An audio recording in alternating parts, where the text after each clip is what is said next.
I'm losing video. Pull me down. My house is on fire. Sisi ya tuma.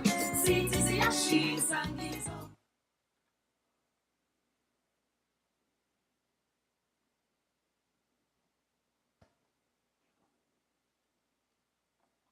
Good afternoon from New York. I am Selwyn Collins, your host of CWS As It Is.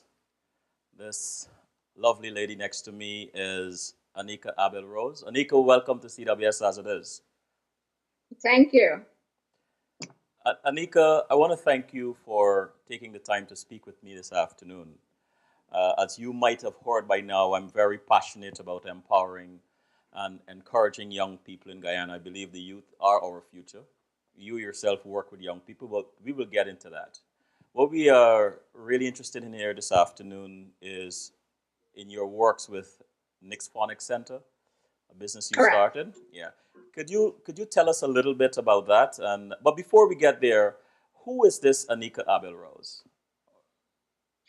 Okay, I am 34 years old. I am a mother of one. I am a teacher and someone who's very passionate about teaching and nurturing young and mature minds as well. Tell us a little bit about Nick's Phonics Center. How you got started? What is it really? Next Phonics Center is a part-time school that offers an after-school program for children between the ages of 3 years old to 10 years old. Sometimes we go beyond that. We offer in-house classes and also private tutoring. So what basically we do, we work with students to help them with their phonics to read, write, and also spell, and we try to collaborate with their school teachers so that we can coordinate their work so we can get the best results because we don't want to teach something different at the center that they're getting from school. So all in all, Next Phonics Center is a place where you come and be assisted to elevate your literacy skills. And we cater for those busy individuals, those parents who sometimes has to put in the extra hours at work or may not be so familiarized with the new teaching method or structures, in these times with technology, etc. Okay, so you are a teacher and you're interested Correct. in educating these young people, elementary and primary, I presume. But Correct. but this is a business. This is also a business. Um, what was the trigger that caused you to start your own business? Well, I hadn't the intention growing up, but working at private schools, I had the first-hand experience of telling parents that their child will no longer be accepted in the school because they're unable to keep up with the school's requirements or their level of, if you want to say, intelligence is not to the school standard. And that was a very painful thing to do to, look at a mother or father in their eyes and actually telling them that, your child is not as smart as we're hoping them to be. So that left me to wonder who's going to assist these children. So in thinking of that and going through those process, I decided to open the phonics center so that I can be of some assistance to these parents and also these children so that they don't have to feel, left behind or that something is definitely wrong with them because I personally have been in that situation where I was not the high flyer, in my class and it breaks you emotionally even though you're a child you feel really different. So that is what inspired me to open the center to assist whoever needed that help. What was it like in the beginning? How did your friends react, your family react, and then more importantly, how did the parents of some of these students react? In terms of friends and family, I had everybody's word of support, but when it comes to the actual Excuse financing me. and setting up, the business, it was very difficult. You get applause from everybody, but then when something or a gesture or an ID actually comes into realization, then you actually get to see, who's really there for you and who's not. But the thing is, I did not allow it to break me down. I I built from the bottom up, pushed myself. I took loans where I could have gotten it to help to push the business as well. When parents, in terms, heard of the center and what I did, they were very much pleased because I was coming from area where, like I said, I knew what it is and how it felt. So they were pretty much happy to know that somebody's actually putting into consideration their feelings and also their child's feeling, and trying to help, reach out and help in any way possible. So parents were very welcoming to it. Um, like I said at the beginning, I was a bit blindsided. I had nobody to tell me what the business world was like, and those who were in business, they don't ever give you the real reality. So there's a lot of things I learned on my own, but I'm grateful for it. I'm grateful. Share with us, if you don't mind, some of those challenges, some of those earlier challenges, and how you might, well, not necessarily how you overcome them, but because in the interest of time, we probably don't have much time. But tell us about a few of those challenges, and maybe you could pick one and zero in on how you overcome that particular one. Okay, sure. One of the challenges that I experience is that when you open a business, it's just not about getting a place, renting it, setting it up, and everything is just gonna happen or fall into place. There's a lot of things that goes on behind the scenes whereby you have to get your business registered, you have to deal with NIS, you have GRA. In terms of my business, you have interjection from social protection and all these things, whereby a few persons may know of it, but they did not share it with you, or nobody actually holds your hand and walk you to, these organizations and help you with it. You have to find your way through.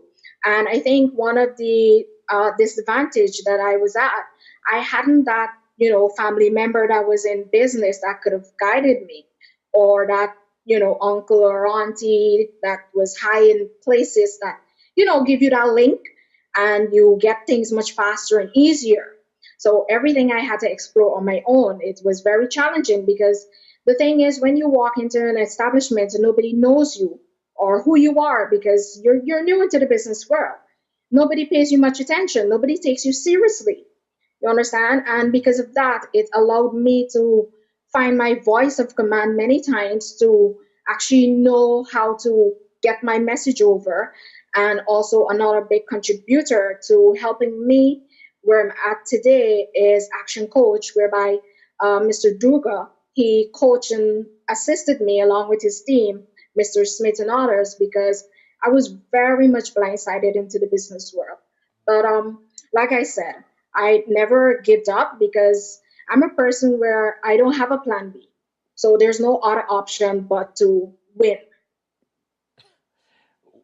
What kept you going, though? Where did you get this courage to continue? Was it more um, a determination to help these young children, or was it more? Well, it's not an either or, but I'm going to just give you some points there to help these young children that you know are a little bit disenfranchised, um, because you must succeed. Um, what was it? What kept you going?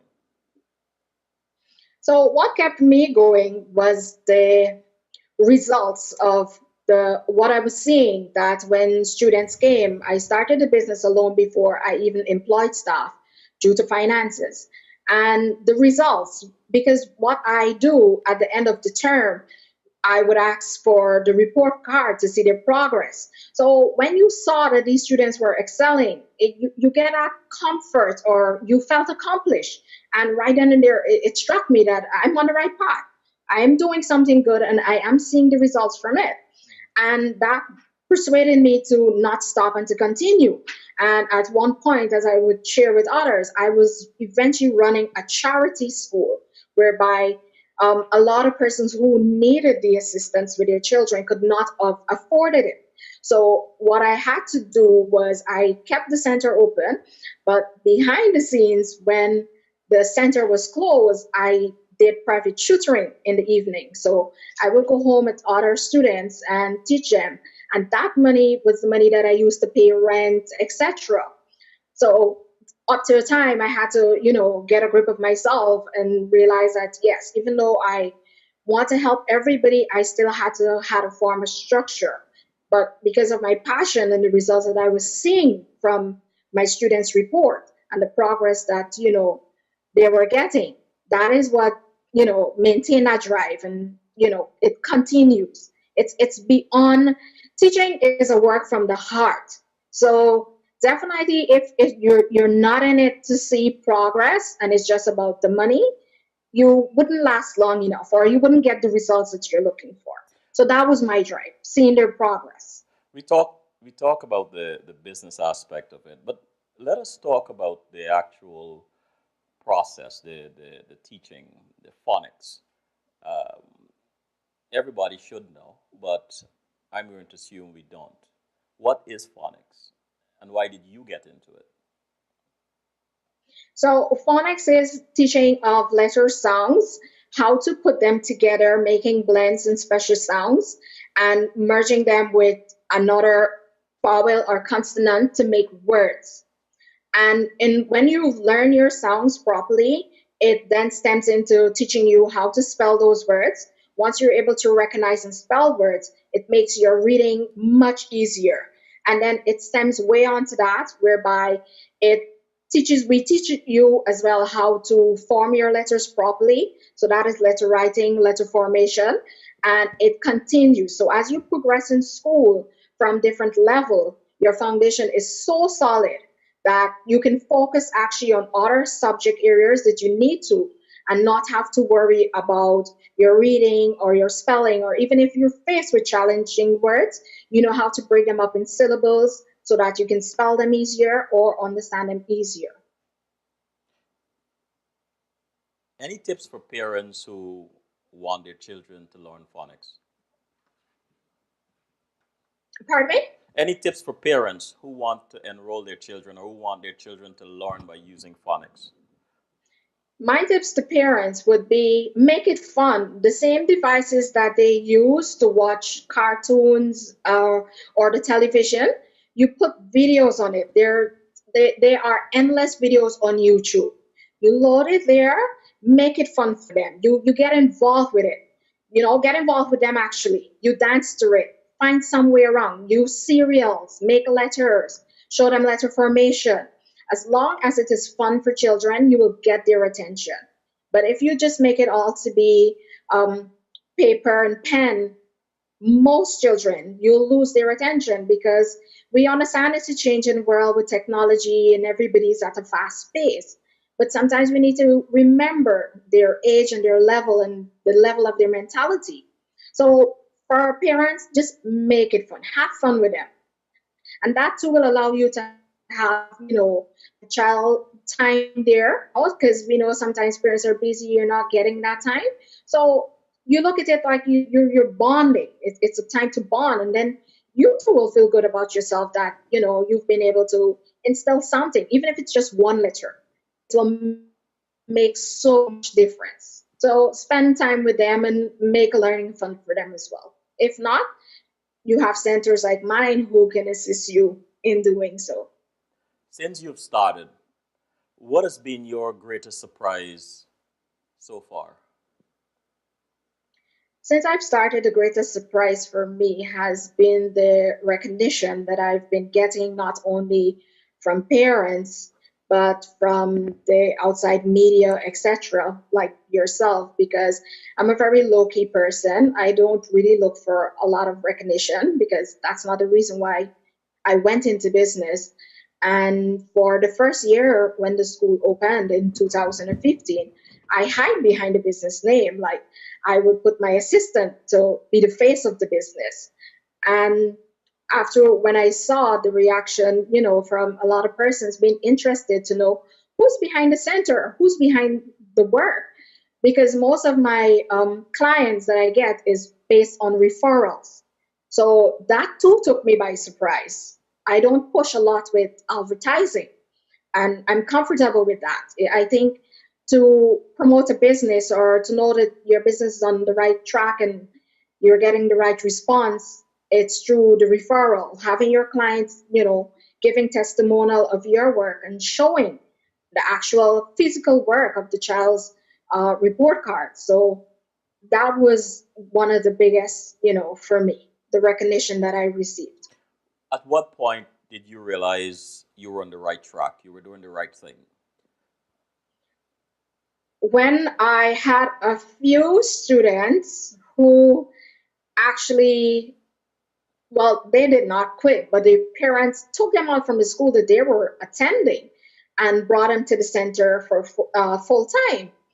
And I was asking, what is happening here? We're a part time school. And that's when they explained to me that what our children are learning here in a few hours, they're not getting it from their school, that they're almost for the entire day. And also, I had a few students that came from other institutions that they were not able to read and write and had some physical challenges. At first, I did not want to take on that role since it was not my specialty, but I tried to help in any way that I could. And eventually, they started to learn their names and stuff like that. And that was very impressive for me, very much impressive. So, the teaching, actually, it is a very challenging job, Hmm. but it pushes your boundary. And if you're determined, you'll be surprised the strength that you have within you to mold and change a young mind. So often we think that teaching or learning is a one-way stream from the adult to the children or the child. What can you share with us that you have learned from these children? What I've learned from these children is that I'm not just a teacher to them. They look up to you as a role model, sometimes as a parent, a guardian. And when I was working full time at a private school, I found myself a few times keeping children in the sense of bringing them to my home, providing food and shelter because of some issue the parents may have or be going through. So it in turns it makes you look back at yourself as I'm not just a teacher, or is this what I actually signed up for? Because this is not the detail of being a teacher. So sometimes it allows you to step out of your boundary. That is if you're willing to do that. And it takes you beyond the descriptive role of being a teacher. So you're a mentor, you're a doctor, because if they fall or injure themselves, you have to take on the responsibility of being a doctor. And like I said, a parent, a guardian. So it's a very wide task. When is the last time your students made you really laugh? That would be last week, whereby I was fixing something on the wall. So I had to climb up on a piece of furniture, and three of them were having a conversation about liking teachers, because something I do, once you work really hard, I usually give them treats, whether it's a cupcake, it's a pencil case, whatever it is, because like adults, children like to be rewarded too for their hard work. So they were discussing if they're going to be rewarded for any work today. And I was listening, and then one of them said, you know what? I like teacher Shaniqua. So I turn around and like teacher Shaniqua, and everybody started like, oh, I thought it was Anika. I didn't know it was teacher Shaniqua. So that was a new name for me. And then before the end of the day, I got a card that they all made collectively with the name. So I put it on my wall as a reminder that whoever they're seeing me as, it doesn't matter. As long as I'm getting the results I want from them and they're happy and they can feel comfortable in the work environment and produce the results that, their parents are looking for as well. When you first meet the child and its parent, what are you looking for? What are you assessing? So when I first meet a parent and the child, when you call to register, let me go back a bit. When you call to have a child registered, we would invite you to come in with the child. So we can have a meet and greet session with that child so that when that child is ready to start the center, we've already had that process whereby they can feel comfortable. They know who they're going to meet and expect because the teacher would introduce herself to the child. And we'll have a one on one with the parent as well. So, whilst another teacher is taking up the attention of the child, I would take the task or another teacher to find out from the parent what is it exactly you're looking to perfect in this child? Is it just the basic phonics or is it the handwriting? So that we can get directly to that area that the parent is looking to perfect. And also we ask you to walk with some of the work materials from the school so that we can see as well the type of work they're doing, the level, what they're coping with. So when we personalize their tutoring, we know how to structure their studies. And from time to time, we'll check in with the parents and have the parents as well be a part of their learning. So we would encourage the parents sometimes to come in to see when we're giving them awards, or we will post it on our Facebook page so that parents can also see because we know they're busy and you still want to be a part of that child's life. And another thing that we do, we ask if it's okay with you for us to record the child when the child is working, and then we send the video to you via WhatsApp. So you can still be present even though you're not there physically. You So met, these are the steps we walk you through. that is interesting. You mentioned ask permission to record the child. Why is that important that you ask permission? I think it is important because in the changing world, everybody sees things sometimes out of context, and we don't want to be in any bracket of discriminating anyone. At the end of the day, the center is a place where children come for assistance. We don't like to say help. You come for assistance.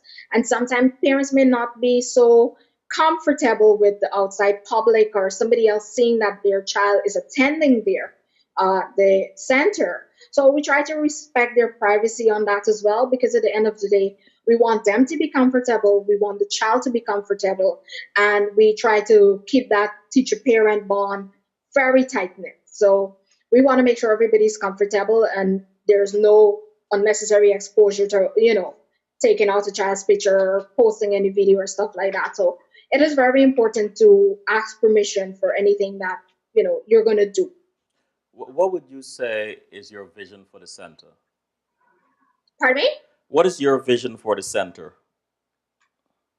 The business for the center? No, your vision. What is your vision for the center? Oh, the vision for my center. Mhm. The vision for my center would be to mold as much mind as we could in the most fun way, but not only for the center alone. I would like to collaborate with other organizations because, like I said, through play, something that I've started doing when I have summer programs, I would invite different instructors from different organizations, whether it's a karate instructor or a music teacher, to come and be a part of the summer school so that they cannot, it's not just about learning the academics, you have a fun side of it. And I think if everybody work together as a team, we can make a difference. So I very much hope for my center to push in that direction, and we are working in that direction to help to change and mold a lot of minds and make learning back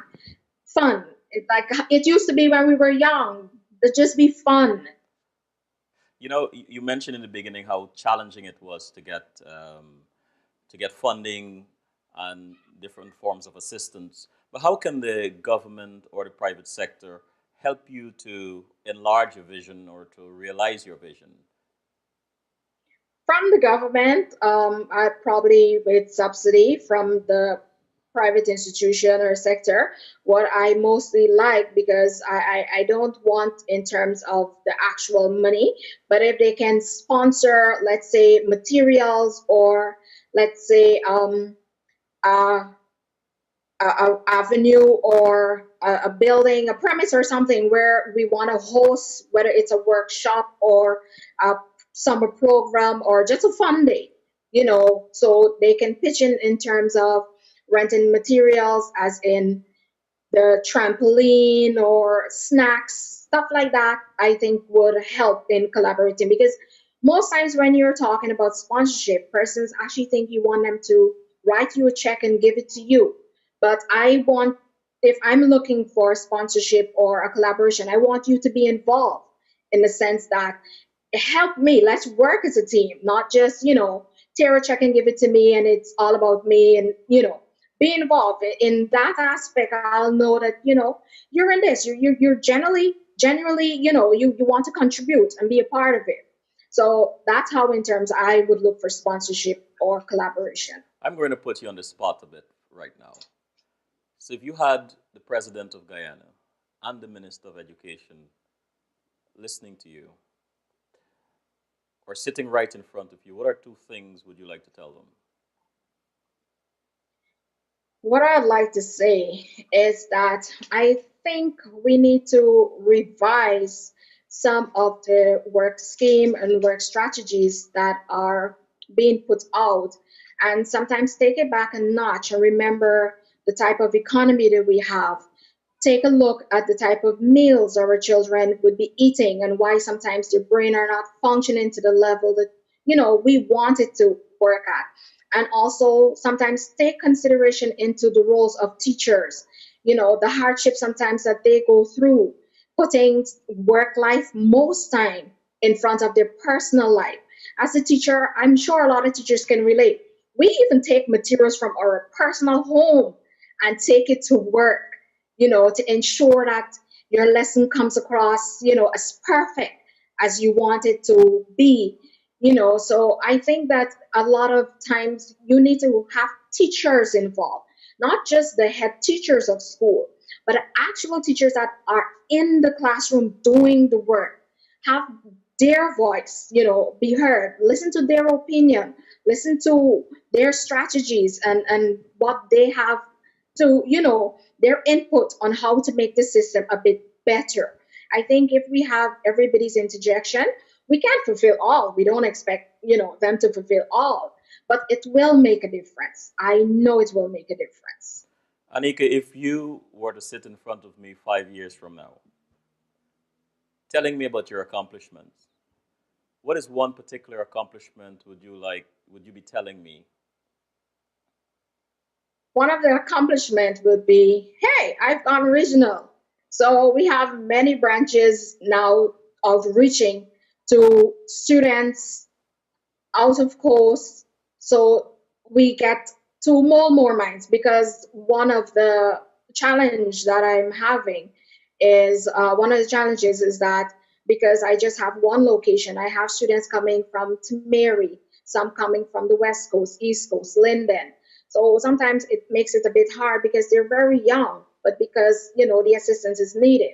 So I'm presently working ongoing regionally and as well as providing more job opportunities for teachers so they can have more income on the side to do whatever they want. And also by then I'll be open for more suggestions from teachers and other persons, in the educational field on how to better my school and better the educational system for students. So the next 5 years, yes, I can assure you that is a definite happening. Anika, thank you. Look forward to You're speaking with you on Tuesday. You're welcome, Mr. Collins. All right, bye bye. Bye bye.